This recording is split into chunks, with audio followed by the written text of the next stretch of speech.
Yan mga mare.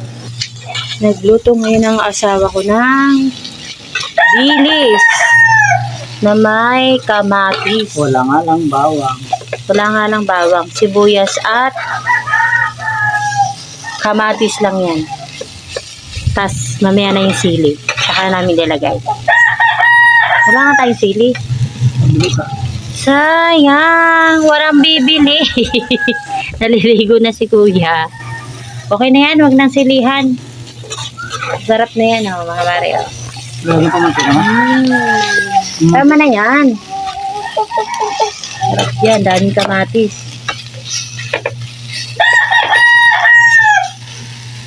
Sige, konti pa. Ayan ang manok namin, mga mare. Madungaw. Gusto na rin yata niya maprito.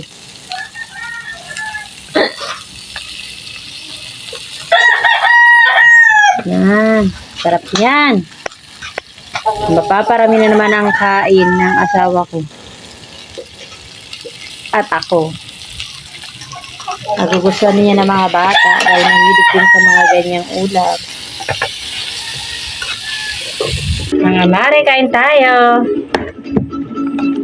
Yan, nagpalaga ako sa asawa ko ng talbos ng kamote. Dahil kailangan ko pa to. Ang dagdag ng dugo. Okay. Siyempre, nagluto ang asawa ko ng dilis na may kamatis. Sabay na natin yan. Para masarap ang kainan. Yan.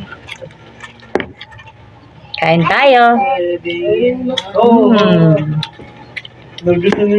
Tapos yung talbos sa may suka. Solve ang tanghalian. Ha?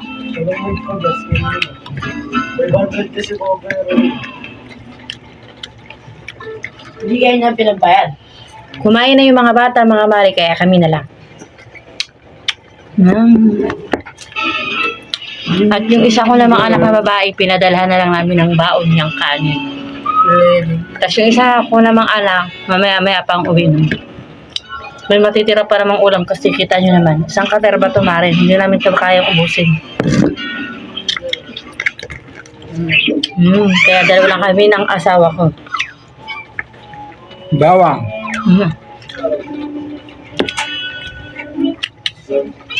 Kailangan ko talaga to, mga mare. Para madagdagan ang ating dugo. Siyempre, nabawasan tayo ng maraming dugo. Kailangan natin ibalik.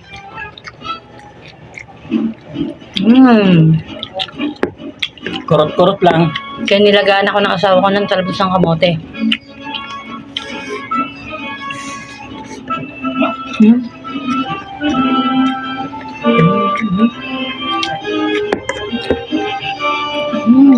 Hanggang dito na lang, mga mare. Thank you for watching.